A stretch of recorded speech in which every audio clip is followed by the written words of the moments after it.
Bonjour et bienvenue dans cette nouvelle vidéo qui répond à un commentaire que j'ai eu sur des précédentes vidéos, à savoir comment démarrer dans le jeu de rôle. Donc, c'est-à-dire que voilà, vous êtes un nouveau MJ et vous savez pas forcément trop comment vous y prendre. Alors l'idée, c'est que moi, je me suis basé sur mon expérience, savoir que quand j'étais très jeune, j'ai commencé à maîtriser. J'avais à peu près 13 ans. J'avais commencé avec l'Appel de Cthulhu, qui était un bouquin qui m'avait été offert par un copain à l'époque. Et j'avais fait un petit peu comme ça, et c'est vrai que c'était un peu une expérience très perturbante. Donc je me suis dit, avec un peu d'introspection, qu'est-ce que je fais moi quand je joue à une campagne, quand je maîtrise une campagne. Les scénarios c'est un peu différent, c'est plus court, et je fais essentiellement de la campagne. Et à côté de ça, peut-être les bons conseils que moi j'ai pu engranger durant mes années de service. Donc, quand vous préparez une campagne de jeu de rôle, la première chose c'est de la lire. Ça peut paraître bête, mais il faut vraiment la lire comme un roman. Juste pas se prendre la tête, juste la lire, voir un peu comme ça de but en blanc, vous allez avoir une première impression. Il y a des images qui vont vous marquer, il y a des moments qui vont vous paraître plus importants que d'autres, des espèces de moments de grâce ou des climax, et c'est pas forcément et les scènes qui vont vous impacter en tant que maître du jeu à la première lecture ne sont pas forcément ceux que vous aurez, que le scénario a prédit comme étant les moments les plus intéressants. Donc ça, c'est selon comment dire, le ressenti émotionnel de tous, et c'est vraiment très intéressant, je pense, de ce point de vue-là. Ensuite, une fois que vous l'avez vu une première fois, vous lisez une deuxième fois, mais cette fois en prenant des notes. Pas forcément dans le détail, mais au moins savoir un peu, bon bah, je sais pas, si vous faites les masques d'Imhotep, les méchants, donc c'est l'expédition de Carlyle, qu'est-ce que, donc ils sont, où ils sont, qu'est-ce qu'ils font dans les grandes mesures. Je sais que ça va se passer dans 5 régions différentes, à chaque fois quel est le nom du culte, et quelles sont en fait les grosses parties, grosses mailles en fait de ce qui va se passer dans l'aventure. Donc par exemple, j'arrive en Égypte, je sais qu'il va y avoir un rituel, faut que je trouve le français qui a disparu, qui était en contact avec Carlyle, et je dois aller au musée, je dois rencontrer le professeur, il faut ensuite que j'aille dans... Je sais que les pyramides c'est aussi important, je sais que l'œil des ténèbres et de la lumière c'est important, et ainsi de suite. Donc vraiment, description grosse maille. Et ensuite, quand vous avez une validation, vous savez que vous allez faire votre campagne avec des joueurs, vous avez trouvé des joueurs, c'est bien. C'est le moment où là, par contre, vous pouvez vous poser vraiment, dire, ok, vous imaginez votre rythme, grosso modo. C'est-à-dire que, et ça, ce sera pareil à chaque séance. À chaque séance, vous devez imaginer combien de temps vous allez avoir de jeu et la progression à la fois des joueurs et de vous. Je m'explique. Les joueurs, ils peuvent être coincés par plein de choses qu'ils savent pas forcément. Par exemple, si vous arrivez dans les masques, vous êtes en Égypte, bah, au début, il y a un peu des pistes un peu partout, ils savent pas trop. Et ensuite, donc ça peut être plus ou moins long. Donc ça dépend. Ça, c'est la question du rythme qui est extrêmement important, on y reviendra plus tard. Et à côté, il y a votre rythme à vous. Par exemple, moi, je suis un MJ qui est très très rapide. Parce que j'ai grandi, en termes de jeu de rôle, je suis arrivé quand j'avais 13 ans dans un club, un peu après le 11 septembre 2001, qui s'appelle Enfer et Contre Tout, qui est à Rennes, et j'ai découvert un style de maîtrise qui était pratiqué là-bas. C'était un peu après le Grumpf, c'est là où il a fait ses armes notamment. C'était un style de maîtrise qui me convenait pas du tout en fait. C'est-à-dire que c'était ma première expérience de jeu de rôle, donc j'ai fait avec, mais il y avait un côté très bus de touristes japonais où en fait on regarde les PNJ faire des choses, on a des longues descriptions, on a des MJ qui sont très fiers de leur PNJ et donc en fait ils prennent un peu toute la place. Et j'ai eu pas mal, donc après c'est des excellents MJ, mais c'est pas du tout mon style, c'est pas du tout ce que je voulais. Donc peu à peu j'ai fait complètement l'inverse, c'est-à-dire que chez moi les descriptions sont brèves, et par exemple je passe souvent d'une scène à l'autre, c'est-à-dire que je pars du principe que si on va d'un point à un autre, je vais pas jouer le vaillage, je vais juste résumer en une ligne, parce que j'estime que ce qui est important, c'est comme au théâtre, c'est les scènes où interagissent les joueurs. C'est-à-dire que c'est pas le reste. Donc on peut jouer, on peut faire des règles supplémentaires, mais moi c'est pas mon style. Donc quand je vous dis que votre rythme à vous est aussi important que le rythme des joueurs, c'est pour ça. Le rythme des joueurs, vous pouvez pas forcément le déterminer. Vous aurez des petites idées au fur et à mesure, parce que vos joueurs sont des créatures d'habitude, comme nous tous, mais par contre, vous, c'est vraiment à vous de voir qu'est-ce que vous aimez dans le jeu de rôle, quoi, concrètement. Et ça, on va y revenir un peu plus tard quand je vous parlerai un petit peu de mes règles à moi, de manière générale, avec la maîtrise. Donc une fois que vous avez ça, vous dites, ok, je sais qu'à peu près on va jouer 4 heures, que ça va être l'introduction, ça va être un peu long, donc vous prenez juste une partie du chapitre, grosso modo, vous bossez une partie du chapitre, peut-être un peu plus, de ce que vous allez faire. Par exemple, les Mazières d'Hotep, édition 2018 Chaosium, il y a une introduction. L'introduction, c'est un prélude qui se passe au Pérou pour introduire Jackson Elias. Cette histoire est très simple, elle est en 3 actes. En gros, on arrive à Lima, qui est la capitale du Pérou, on rencontre des gens qui veulent nous envoyer sur une expédition, c'est des salauds, forcément, et là on rencontre l'un des gars qui part avec nous, c'est Jackson Elias, qui est sous couverture.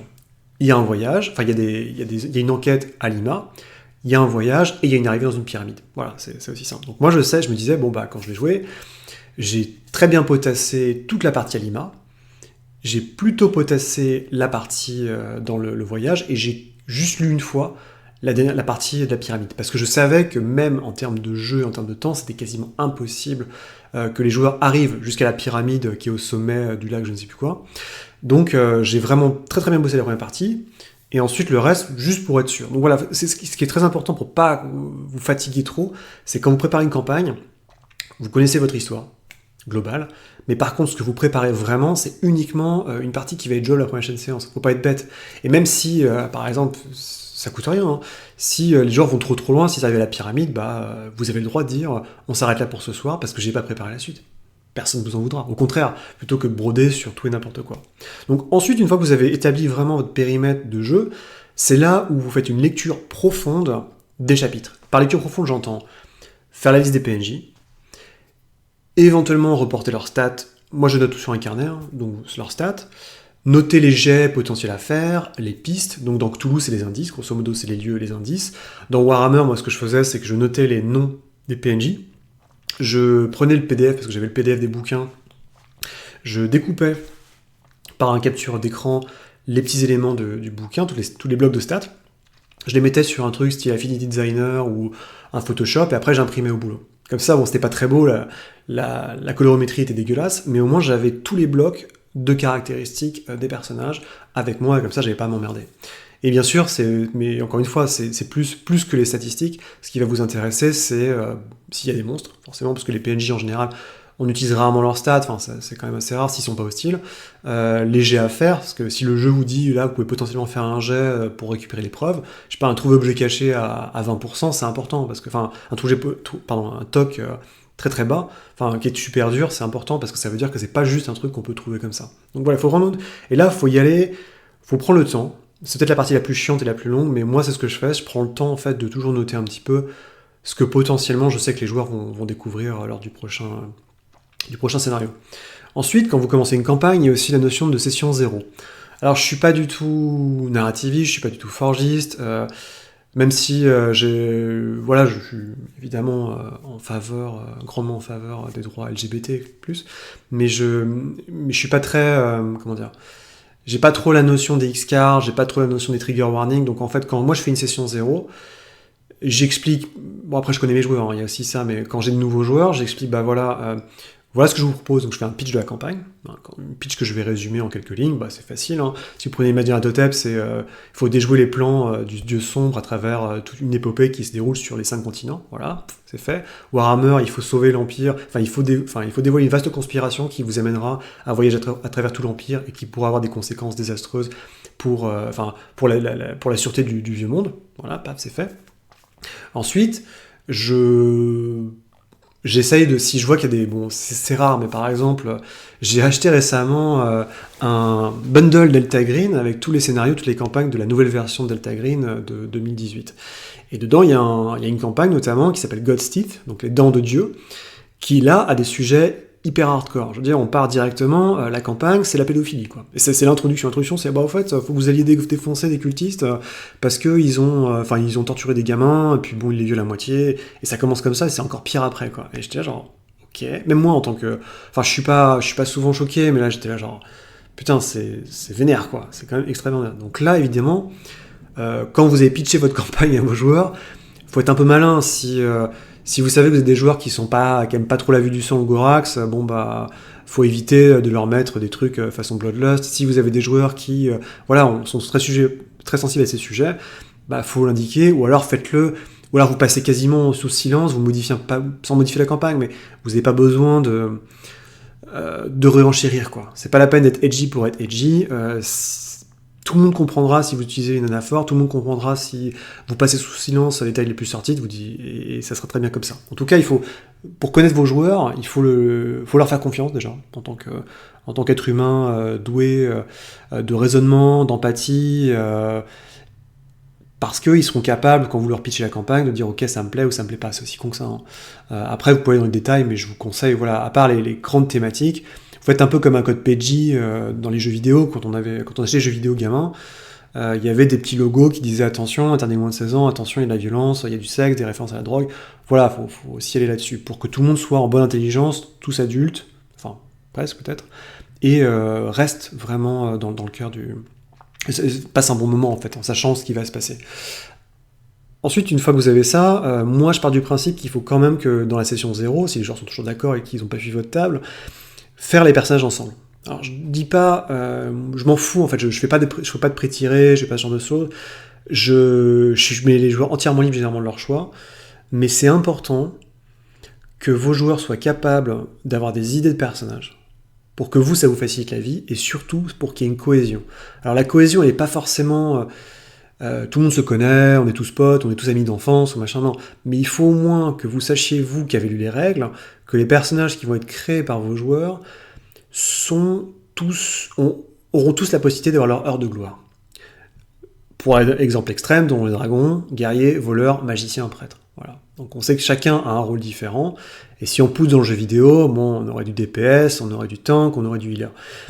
On va pas aller jusque-là avec le jeu de rôle, mais en gros, il faut bien... si vous connaissez votre jeu, si on joue à Cthulhu, vous allez vouloir un prof d'université qui parle latin, vous allez vouloir un mécano, vous allez vouloir un mec plutôt qui est assez aisé, un dilettant.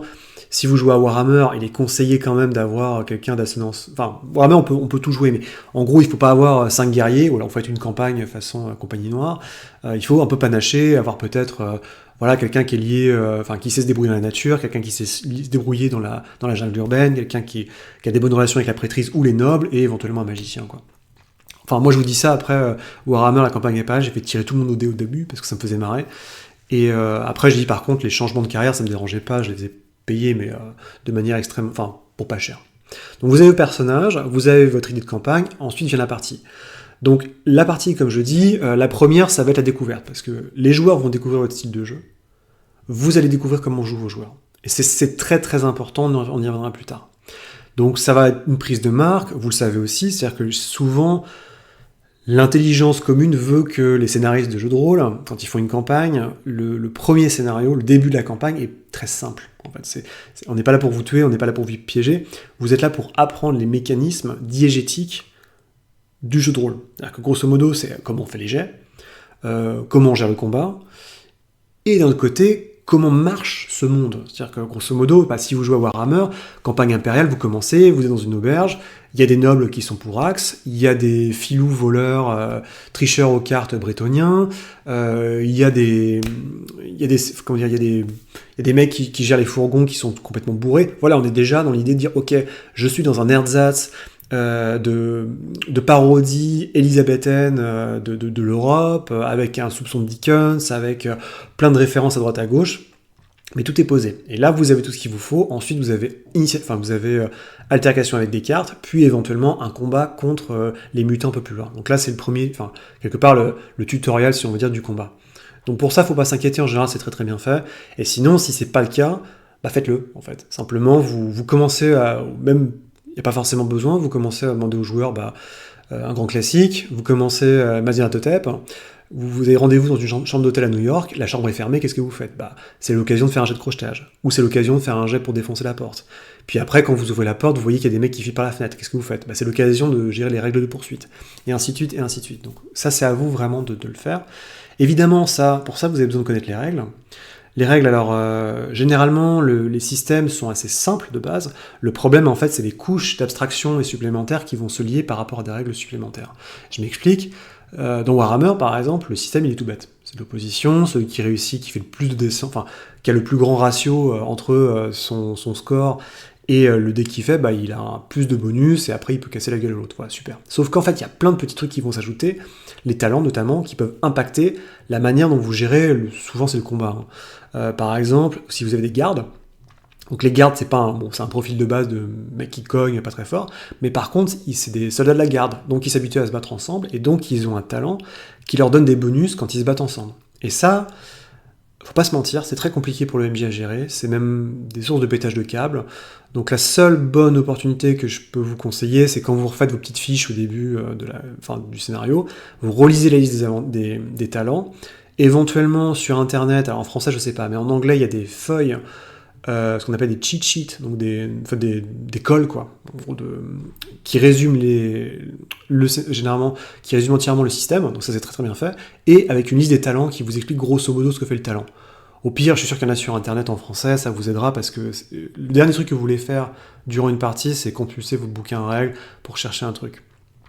Autre point des règles, important, vous aurez toujours à trancher. Il y a des moments où les règles vont dire une chose, les joueurs vont dire une chose, et vous allez peut-être penser autre chose. Il faut vous mettre d'accord, si vous faites des règles custom, des règles personnelles, avec vos joueurs pour dire, ok, là j'ai tranché pour cette règle-là, on fera toujours comme ça, vous l'écrivez sur un grand papier noir sur blanc, et comme ça, ça sera toujours la règle qui sera suivie pour le reste de la campagne. Ensuite, la maîtrise elle-même, c'est très compliqué en fait de vraiment expliquer ce qui se passe, puisque concrètement, vous décrivez une situation, vous demandez aux joueurs qu'est-ce qu'ils font. Voilà, ça c'est l'essentiel. Et c'est les joueurs qui vont mener leur barque. Par rapport aux joueurs, pour éviter, parce qu'il était question des blancs, donc pour éviter des blancs en fait dans un scénario, c'est une question de rythme. C'est-à-dire qu'il y a des moments où vous aurez des blancs. Vous aurez des blancs parce qu'il faut laisser le temps aux joueurs de réfléchir à ce qu'ils font. Ça, c'est quand ils font de l'investigation ou de l'enquête. Si vous considérez que les blancs sont trop longs, vous avez plusieurs manières de les casser. C'est-à-dire que s'il y a un blanc, c'est soit les joueurs ils savent pas quoi faire, soit ils sont perdus, soit je sais pas. Et donc vous pouvez casser le passage de l'ange, on va dire, soit éventuellement par des jets. Donc vous faites c'est le fameux jet d'intuition de Cthulhu pour savoir vous avez peut-être oublié ça. Soit vous faites intervenir un PNJ qui est sur place, c'est le bon docteur Watson qui va poser des questions et qui va vous faire réaliser à Sherlock Holmes, oui effectivement, il me manquait cet élément-là. Ou au pire du pire du pire, si c'est vraiment un problème, vous faites une pause et vous dites les gars, est-ce que vous leur demandez en fait de vous expliquer ce qu'ils pensent.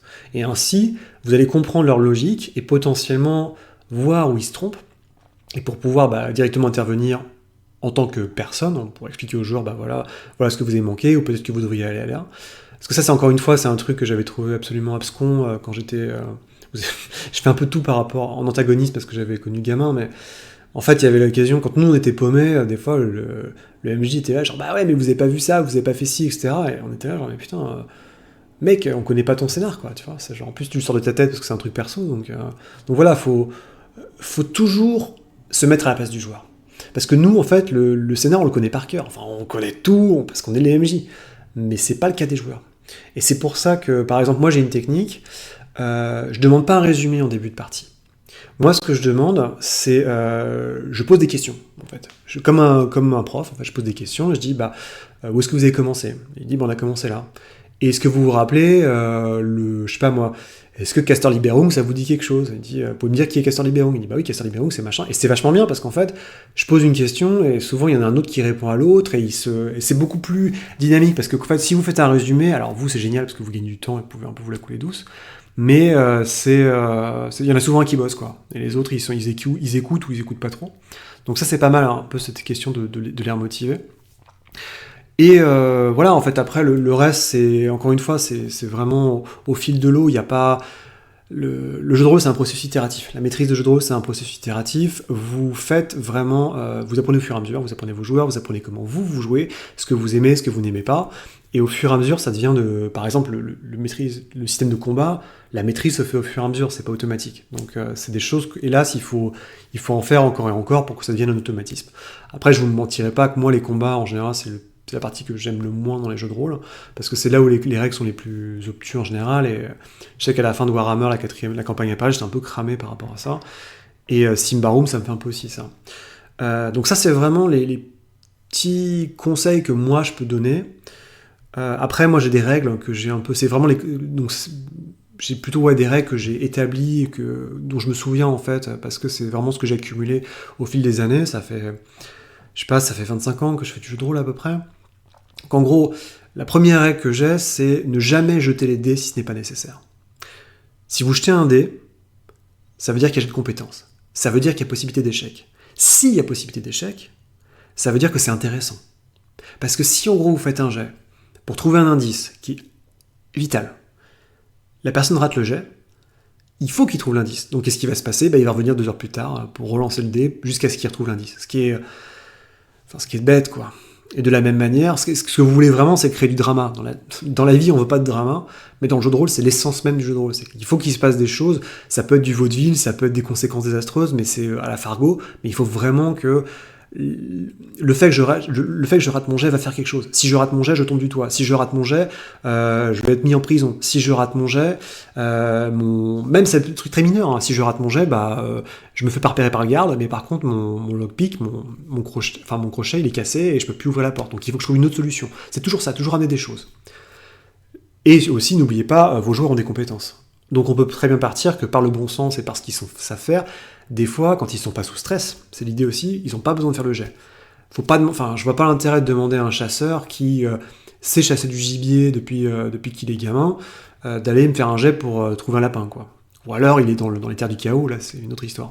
Il y a une règle secondaire que moi j'applique directement, c'est le oui mais. Donc ça c'est très classique. Quand un joueur vous propose quelque chose, vous dites jamais non. C'est-à-dire qu'il dit, est-ce que je peux sauter à cloche-pied entre les... Enfin, je sais pas moi, est-ce que je peux sauter du toit en faisant un double flip et arriver sur le toit comme un gymnaste olympique ? Je dis pas non, mais je vois ses stats, je le connais, je dis oui, tu peux, mais sache que tu auras une pénalité de temps. Oui, tu peux, mais si tu rates, tu tombes au sol et tu risques de te faire très mal. Et c'est super important parce que justement, le joueur est responsabilisé, le joueur se dit, ok, j'ai un enjeu supplémentaire, donc ça crée du drama, ça crée de l'excitation quelque part pour le joueur, parce qu'il se dit putain, il y a plus d'enjeux maintenant, et c'est une très bonne idée. Évidemment, rien ne vous empêche, si vraiment c'est si ce qu'il veut faire, c'est complètement fantasque et ça va tuer son bonhomme, vous pouvez carrément lui dire... soit vous pouvez lui dire le fais pas parce que c'est pas une bonne idée, mais sinon, moi ce que j'adore faire, c'est faire répéter au joueur ce qu'il veut me dire. Donc par exemple, ah oui, tu sautes à cloche-pied à travers le cercle de flammes pour esquiver les gobelins. Et généralement, en fait, le fait de répéter ce que vient de dire, c'est un truc classique de boulot, hein, le fait de répéter ce que le joueur vient de dire, il va se réaliser à quel point son idée est pas bonne. Et donc il va. Une autre règle, il n'y a pas de mauvaise interprétation.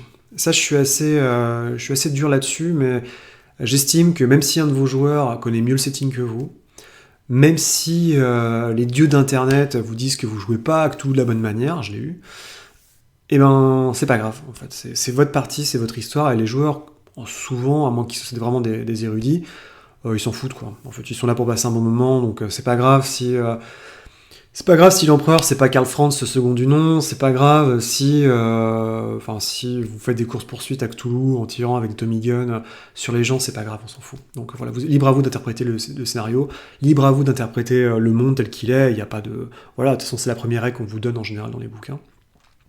Autre règle, le rythme c'est très important. Je pense que comme je disais, quand on fait de l'investigation, on a le temps, on peut se poser.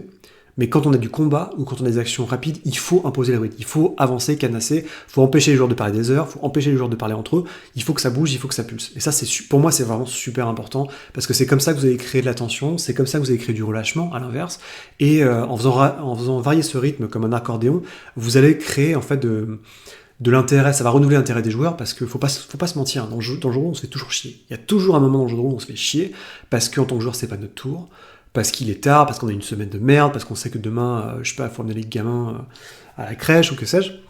Donc il y a vraiment... ça, c'est super important. Il faut se le foutre dans le crâne. Vous pourrez pas tout le temps... Le jeu de rôle, c'est pas les actual play. C'est pas un truc qui est monté, c'est pas un truc qui est découpé. Il y a forcément des moments où, en tant que joueur, pas en tant que MJ, parce qu'il y a quand même du boulot, mais en tant que joueur, il y a un moment où on se fait chier, et puis c'est comme ça, et puis la vie continue, et votre but à vous, c'est de rendre un peu tout le reste plus aguicheur, pour que justement ces moments soient un peu limités. Autre règle, c'est ok de ne pas être sûr, de ne pas savoir. Grosso modo, vous êtes MJ, des fois vous savez pas.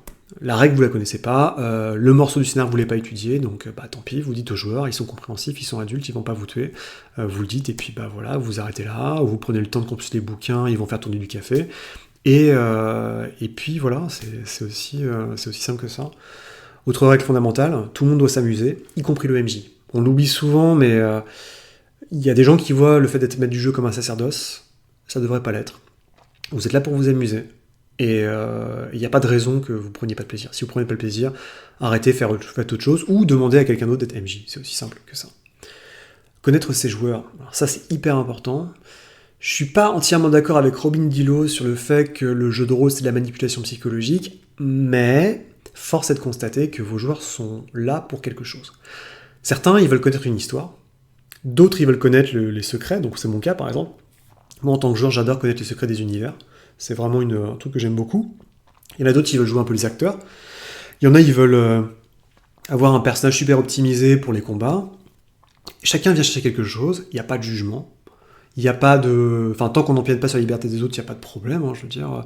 Voilà, c'est juste qu'il faut que vous les connaissiez, parce que plus vous les connaissez, plus vous savez ce qu'ils attendent, à quoi ils ne s'attendent pas, et surtout, vous pouvez leur donner ce qu'ils aiment. Et la raison pour laquelle ils vont en venir, et la raison pour laquelle ils vont moins regarder leur téléphone portable, ou se faire chier, c'est parce que vous avez été capable de leur transmettre la raison de leur venue à votre table. Et ça, c'est super important. Ensuite, il faut user et abuser des inspirations. Je m'explique, on regarde tous des films, on lit tous des bouquins, on lit tous des bandes dessinées, ou on joue à des jeux vidéo, et il n'y a pas de raison, parce que quand vous allez vous retrouver face à de l'improvisation, toujours, vous irez, le but en improvisation, c'est d'aller au plus court. Razor d'Occam, pas vous prendre la tête, prendre la solution la plus simple, c'est si on tue mon PNJ super important, par exemple Castor Libérung, qu'est-ce que je fais? Eh ben, c'est simple. Il est mort, mais il avait un jumeau. Le jumeau, c'est moi. Castor Libérung n'est pas mort, il est toujours en vie, ou je sais pas, il meurt avant, voilà, il n'y a pas l'histoire des mutants. Bon, bah, c'est pas grave, le jumeau, il existe toujours. Castor Libérung, on part du principe qu'il est KO, il va lui arriver un truc, peut-être qu'il est tué par Gideon. Et quand vous arrivez à Aldorf, il y a un mec qui vient vous voir, il dit « Ah bah, Libérung, vous arrivez enfin, voici le testament pour avoir de l'argent et direction Bogenhafen. » Voilà, faut pas se prendre la tête. Et les inspirations, c'est la manière, si vous voulez, que vous allez pouvoir invoquer des situations d'improvisation que vous avez lues ou vues quelque part qui vous ont plu. Vous changez juste les noms, et ça passe crème. Moi, à titre d'exemple, j'ai fait Tactics Ogre, qui est l'un de mes jeux vidéo préférés, qui est une interprétation fantaisiste de la guerre des Balkans, de la première guerre des Balkans, et je l'ai fait jouer en campagne. Mes joueurs, ils n'ont vu que du feu, alors qu'il y en avait un qui était en train de le faire. Littéralement, il était en train de jouer au jeu, et j'ai juste changé quelques noms, quelques trucs, et en fait, c'est passé crème. Alors je vous demande pas d'improviser une campagne, mais il y a une situation, vous avez un nom de personnage, vous avez vu un truc rigolo, je sais pas, vous avez vu The Big Lebowski, et ben vous faites un mec, il y a un garde de la ville qui est à moitié psychorigide, qui est un vétéran d'une vieille guerre, un peu comme Rudy, et bah voilà, vous avez refait Walter de Big Lebowski, mais personne l'a vu, parce que tant que vous citez pas le film, ou tant que vous en faites pas, enfin, tant que les gens sont pas trop au fait de vos références, bah ça passe crème. Parce que c'est ça le truc aussi, c'est que le jeu de rôle, tout le monde passe son temps à faire des citations, des blagues débiles, mais en fait, si vous utilisez les mêmes références en étant un petit peu plus subtil, personne ne verra. Et ça, c'est génial. Et ça vous aidera beaucoup quand vous aurez besoin de gagner du temps. Et enfin, qui est une règle que j'ai énormément souffert pour la découvrir, c'est faut pas trop s'investir en tant que MJ. Je m'explique, la préparation c'est bien, c'est sympa, moi j'aime beaucoup, c'est une partie de mon plaisir. Mais par exemple, moi j'avais une campagne qui m'était extrêmement chère, c'est un jeu qui s'appelle Orpheus, qui est le dernier jeu de la gamme White Wolf, donc la vieille gamme du Monde des Ténèbres, qui est un jeu en 6 bouquins qui est exceptionnel, qui est une sorte de simili-suite à Wraith, qui mélange les concepts sur une espèce de capitalisme effréné et la chasse aux fantômes. Et chaque bouquin fait évoluer comme une série télé le setting de manière géniale. C'est un truc que j'adorais, j'ai voulu faire jouer à mes joueurs. Je me suis investi à fond, j'avais tout fait, j'avais fait des miros, j'adorais ça, je préparais des trucs, je préparais du background, je préparais du fluff. Et en fait, un jour, il m'a dit, bah tu sais, en fait, moi je suis pas motivé, quoi. Mais t'es tellement passionné par ce que tu fais que, bah voilà, je continue que pour faire plaisir. Et c'est là où je me suis dit, mais putain, en fait, il y a un problème, et j'en ai beaucoup souffert, je vais pas mentir. Voilà, donc ne le faites pas, quoi. En gros, ça reste un jeu. Si vous sentez que vous commencez trop à vous investir, faites un break. Si vous sentez que vous ne récupérez pas autant que ce que vous voulez, c'est-à-dire que vous vous attendez à ce que vos joueurs ils s'investissent à fond, et c'est pas assez pour vous. On a tous des vies à côté, c'est pas forcément facile, surtout plus on vieillit. Donc c'est normal que vous soyez déçus. Si c'est vraiment l'écriture ou la conception de monde qui vous intéresse, écrivez du jeu de rôle, écrivez des bouquins. Mais le jeu de rôle, c'est pas ça. En fait, le jeu de rôle, c'est une description c'est un événement, en fait, il y a quelque chose qui est décrit, enfin, il y a un descriptif, et c'est à vos joueurs qui vont interagir là-dedans. Et bien sûr qu'ils vont faire des choses auxquelles vous attendrez jamais. Et ça va casser un peu, si vous êtes investi dans cette espèce de scénario que vous avez imaginé sur des lignes de chemin de fer, et ben ça va capoter. Si à l'inverse, vous êtes un roi du bac à sable, mais que vos joueurs, ils aiment bien faire des trucs linéaires, bah ça va capoter aussi, quoi. Donc il faut trouver un juste milieu, faut pas trop vous prendre la tête. Moi, il y a une technique que je fais, parce que je suis au CNAM, en fait, depuis maintenant 4 ans, donc j'ai l'habitude d'énormément bosser à côté du boulot. Et avant que je passe mes examens, où j'ai bossé comme un malade pendant un mois, ce que je fais, c'est que la dernière journée avant les examens, je bosse pas, en fait. Je fais un truc complètement différent pour me relaxer, parce que comme ça, je suis beaucoup plus fort pour l'examen. Et je conseillerais à tout le monde, quand vous faites du jeu de rôle, de faire la même chose. C'est-à-dire que quand vous préparez du jeu de rôle, vous savez que vous allez jouer le samedi, ne préparez rien le samedi, ne préparez rien le vendredi. Vous avez déjà suffisamment bossé vos trucs, vous les connaissez, allez-y, ça passera très bien. Et même si vous oubliez un détail, bah, c'est pas très grave, quoi. Et je pense que j'ai fait le tour, donc bah, il me reste plus qu'à vous souhaiter une bonne soirée, et puis voilà, n'hésitez pas à partager aussi vos conseils à vous, que vous avez pris en tant que MJ à la dure ou pas, toutes les petites choses qui peuvent aider les débutants dans les commentaires, ça fera toujours plaisir aux gens qui débarqueront là-dessus. Donc voilà, encore une fois, j'ai pas la science infuse, moi c'est ce que j'ai ressenti, toute ma construction en tant que MJ s'est faite en antagonisme avec la manière dont j'ai appris le jeu de rôle quand j'étais en club et quand j'étais adolescent. Donc j'ai une grosse période où j'ai fait beaucoup d'improvisation aussi, où je crée mes propres campagnes. Bah, je dis, j'ai fait une campagne tactique SOC, j'ai fait une campagne front mission avec des mechas et tout. Donc voilà, j'ai beaucoup. Maintenant, je suis retourné, je me base en fait surtout sur des campagnes préexistantes parce que j'ai plus le temps et puis ça me relaxe. Mais tout est possible en fait dans des campagnes de jeux de rôle. Il faut juste que vous y trouviez votre compte et que vos joueurs y trouvent votre compte. Ou alors au moins que vous trouviez des joueurs qui sont en accord avec votre vision. C'est pour ça que la session 0 ou au moins un bon descriptif de votre campagne est super important pour justement bien vous y retrouver. Et une fois que vous aurez commencé la campagne, c'est vraiment connaître vos joueurs, regarder comment ils réagissaient, regarder ce qui les fait frissonner, ce qui les fait marrer, ce qui les fait stresser, ce qui les rend en colère, et continuer pour vraiment y aller. Évidemment, dernier conseil, la communication. S'il y a un conflit, s'il y a un problème, s'il y a un débat, s'il y a un truc, discutez, soyez pas cons, il n'y a que en discutant, en dialoguant que vous allez pouvoir résoudre les problèmes autour de la table. Si c'est vraiment un problème qui est beaucoup trop important, un joueur qui fait chier tout le monde, ou je sais pas, vous aimez pas ce que font vos joueurs, bah tant pis, vous arrêtez, et puis c'est comme ça, quoi. C'est pas la vie, il y aura d'autres tables, il y aura d'autres joueurs, c'est pas ça qui manque. Donc voilà, il faut communiquer, reste hyper important. Et sur ce, bah, je pense que j'ai fait le tour, donc je vous souhaite une bonne soirée, et puis à bientôt pour de prochaines vidéos. Salut!